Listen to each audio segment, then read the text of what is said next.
Hey friends, welcome or welcome back. My name is Kim. This is Kim Reads and Reviews, and this video is going to be a continuation of getting my reading back on track. Consider this part two. I posted part one, I think, depending on whenever this goes out, either a couple weeks ago or a whole week ago.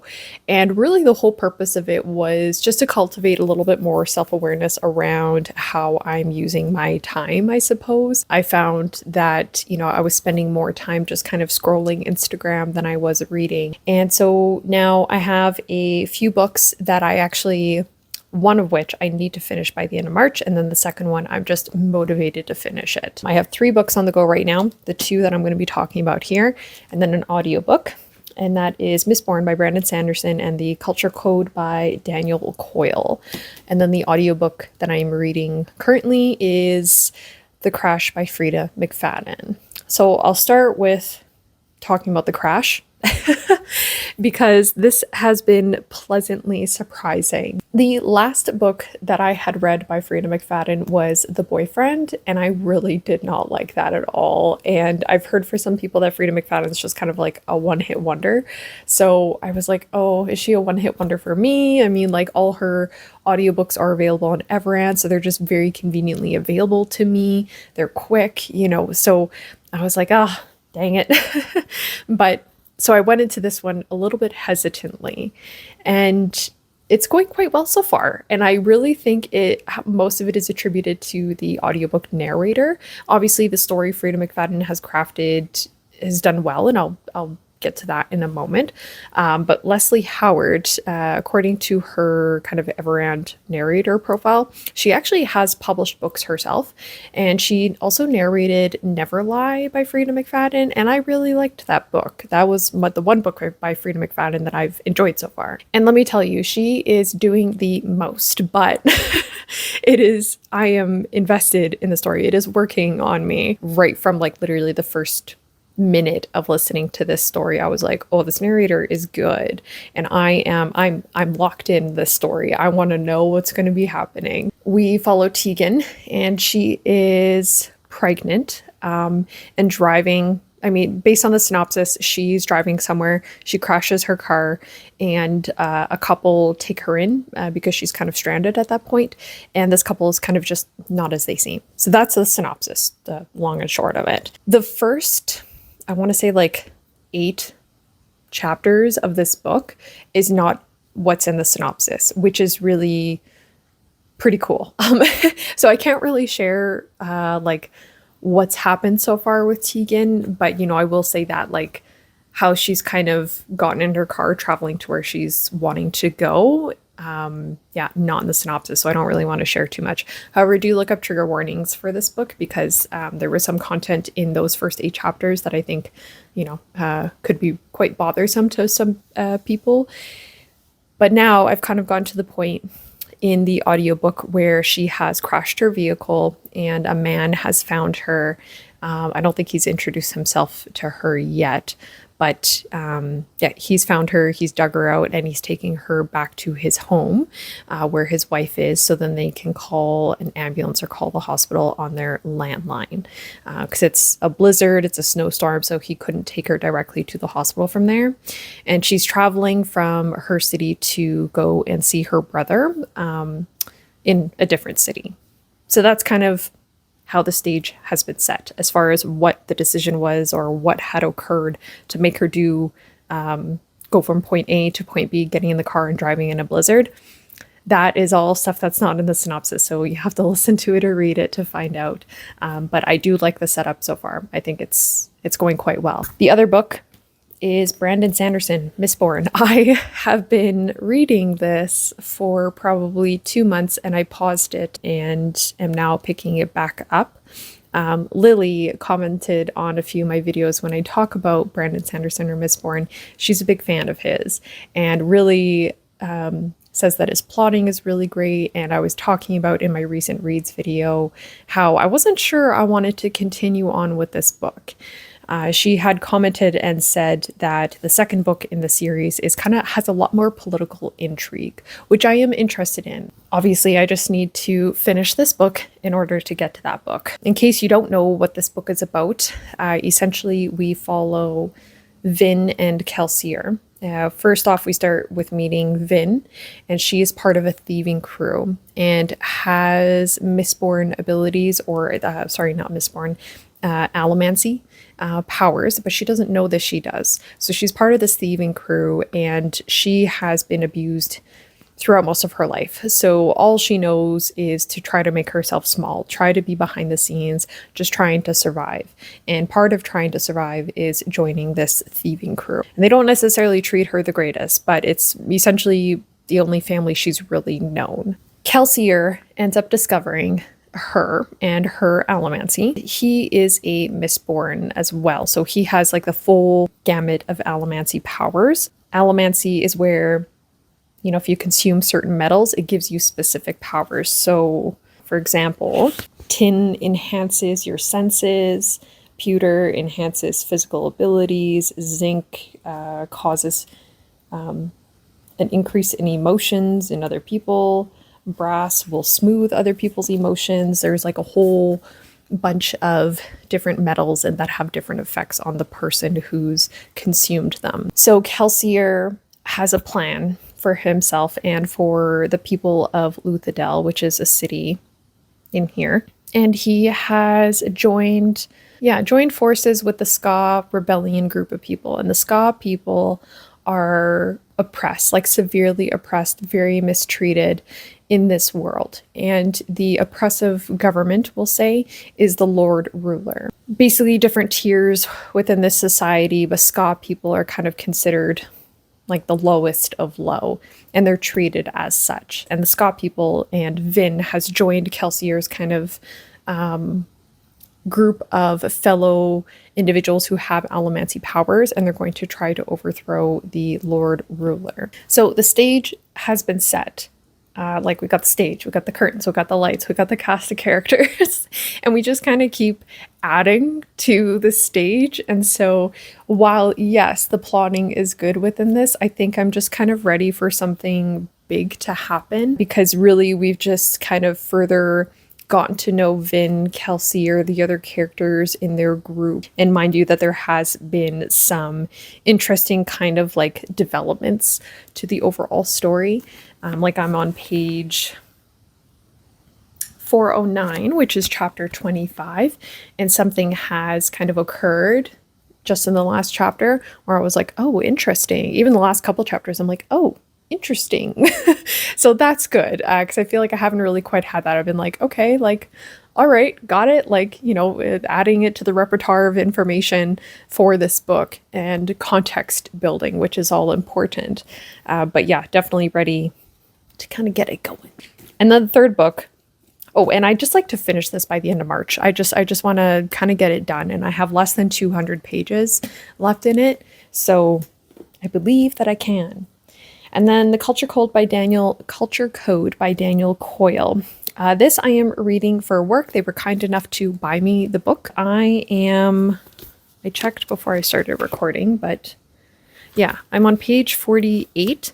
And so I have less than 200 pages in this as well. And at the end of March, we'll be talking about this book in general. This is a nonfiction. It's essentially about the secrets of highly successful groups.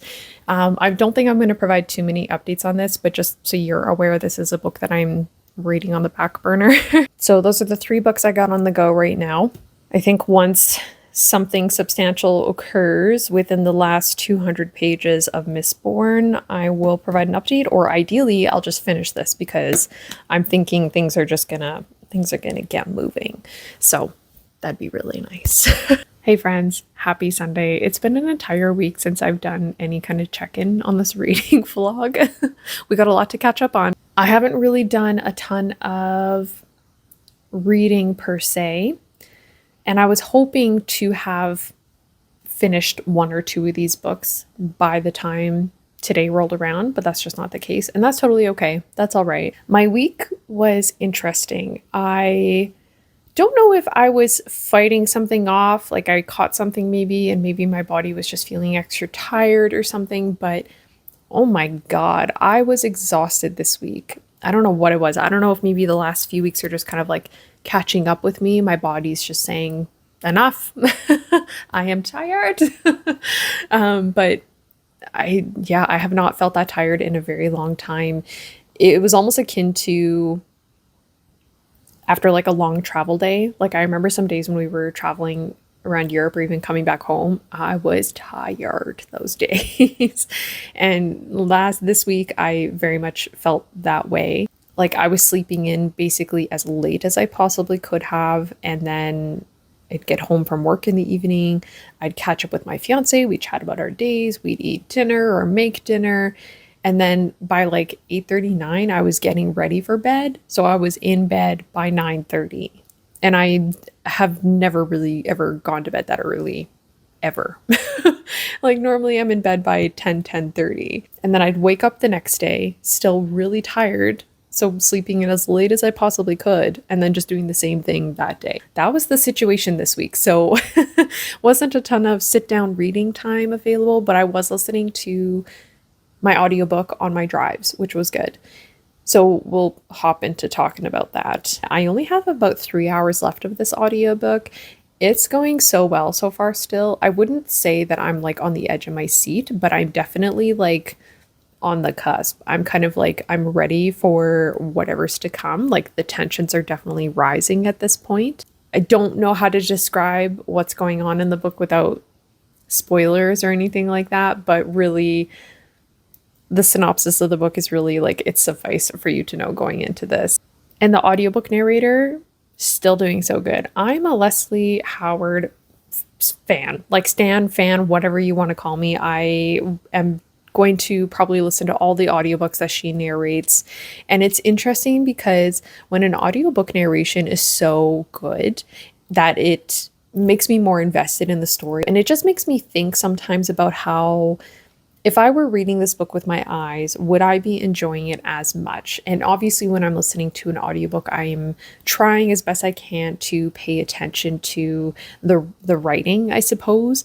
It's easier for me to read a book with my eyes and say confidently something about the writing, and it's different when something's being read to me per se. So anyways, Leslie Howard, long story short, she's doing a great job. I'm invested in the story. Would I enjoy this book as much if I was reading it with my eyes? I don't really know, but I'm just taking it as a win right now so far. Now, as for my other books that I have on the go, I got obviously Mistborn. I've made pretty good headway. I have less than 100 pages left in this book, and the stakes are higher now. The things that are happening within here, the way that the plot is progressing, the stakes are increasing. I think that that's what my issue was with this at like almost 400 pages into this book. The stakes weren't feeling very high for me, and things kind of kept morphing and changing, and details kept getting shared, which were all important for the plot and the overall story. But my intrigue and like the stakes of it and didn't feel very high. Now things are developing and changing, and it's like, oh, this is picking up a little bit, which is good, because it's something I think I've been waiting for, the thing that's been missing for me with this. So yeah, enjoying it so far. I don't want to share too much, obviously, because I'm in the last 100 pages and I don't really want to share what those high stakes reveals or details or plot progressions are, because it would kind of spoil what's happening. But just know that something happened to the Ska Rebellion and Kelsier and Vin and that whole dynamic. Things are happening, but specifically something happened with the Ska Rebellion where I was like, oh my God. And I was like right back in it. And now things have happened again with somebody close to Kelsier. And yeah, I'm buckled in. I'm ready to kind of see how this all develops here, and also Vin in her own world. Yeah, I don't know. I'm already, I think I have said too much, but this is going pretty well so far. I am going to hopefully read a little bit while I'm doing some laundry today. Yay, fun. And hopefully finish this by next week. So this reading vlog is going into next week at this point, this upcoming week. Anyways, the plan for the rest of today, it is Sunday, I think almost 2 o'clock right now. I got a lot of laundry to do. So I am probably going to read or listen to my audiobook and get some things done. I got a vacuum, just some boring house chores. I sometimes debated on doing reading vlogs because I was like, I don't really lead a super interesting life. Like, I don't, like, I'm definitely a homebody through and through. Like, I like being at home. I will, I enjoy making a cup of tea and sitting down on the couch, reading a book, watching Netflix. Like, but anyways, I will probably provide an update midweek this week, and by then I'm sure I will have finished The Crash by Frida McFadden. That's probably the first update that you'll see from me next, hopefully. And then Mistborn, and then I anticipate by the end of the week I'll have finished Culture Code, because I got to finish this by the end of the month anyways, and by then it'll be March 31st. So that's how I anticipate my reading is going to go, but who knows. All right, I just finished part 4 of Mistborn.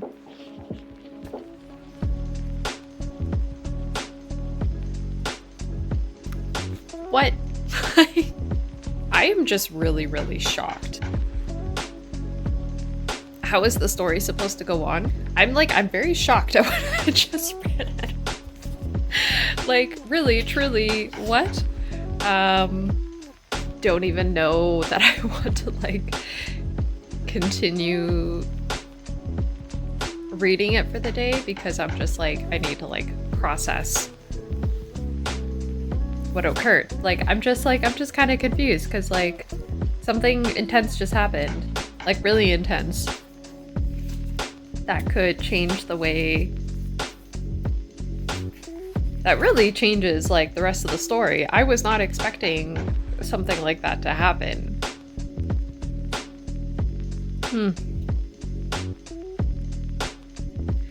Yeah, absolutely wild.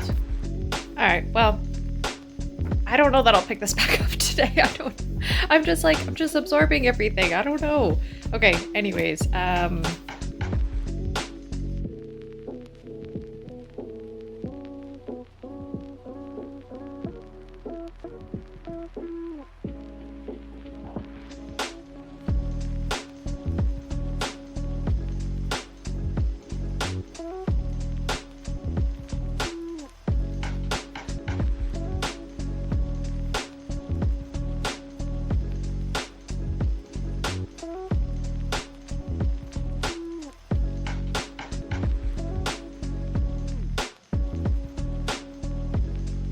hey, okay, I have a reading update because I finished a book. But first and foremost, I apparently decided to match my coaches with my outfit today. So pay no mind to that.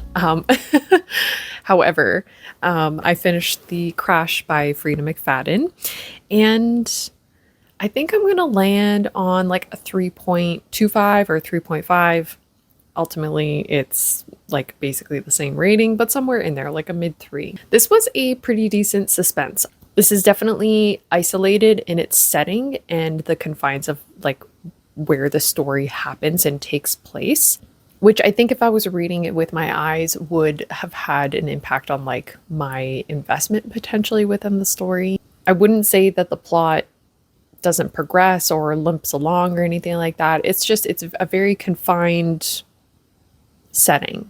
There's very limited room for things to kind of happen outside of what is happening in that moment. I know that makes absolutely zero sense, but if you've read the book, you probably know what I'm saying.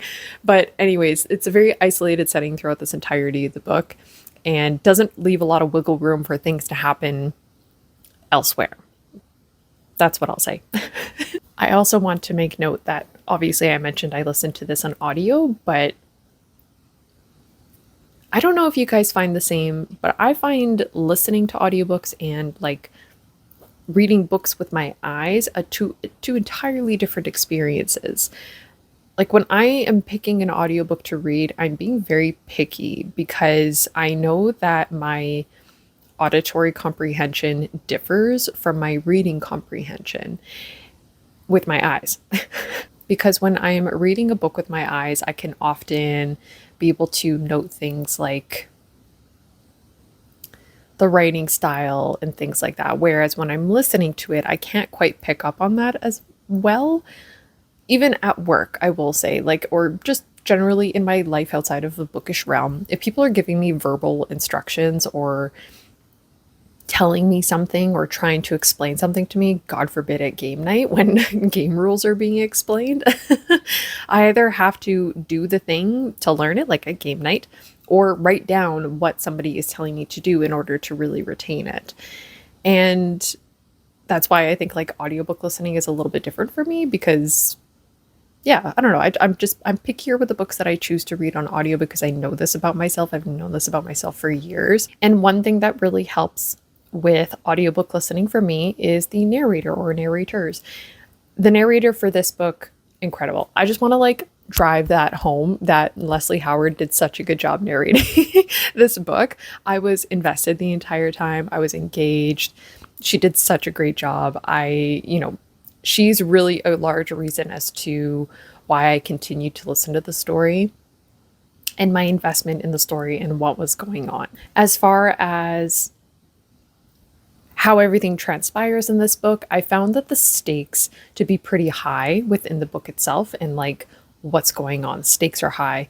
But then as the book finishes and ends,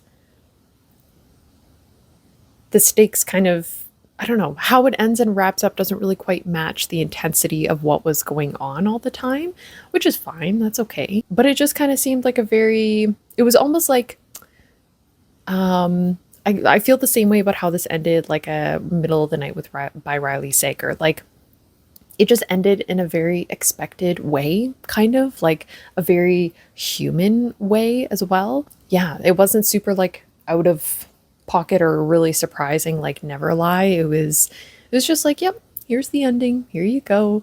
Everything is kind of tied up in the end, which is appreciated. I made a prediction about 20% in as far as like the twist of this book and like what was going on. And I did predict it. So this is predictable in some ways, but just because I could predict the twist doesn't mean that I didn't enjoy the delivery of the story, especially the audiobook.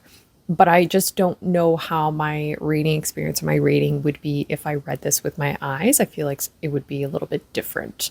So, and there were those small details kind of inserted throughout the beginning of the story that did tie into or added to the overall plot and like what was going on later on. Those small details sometimes just feel very like randomly interjected or just like placed within the story. It was like it almost had like an air of like such randomness that it was like, okay, well, clearly this is going to tie back into the story somewhere in the end, like clearly this is going to make an appearance later on. So, but anyways, that is that. Nonetheless, a good time. Hello. It is time to close out this video because I've finished all the books that I had planned to read in this video, including these two. So I've already talked about The Crash. I don't think I have any other like kind of thoughts that have come up between when I reviewed it to now. So yeah, let's close this out. So I first and foremost finished The Culture Code. This was pretty decent, I would say. I think if you're somebody who is like a supervisor or a manager who's overseeing a team that doesn't feel exactly very cohesive or consistent in what you're striving towards, I think that there's a lot of value that you can take from this. I kind of dog-eared quite a few pages, so I'm giving it a 3.5.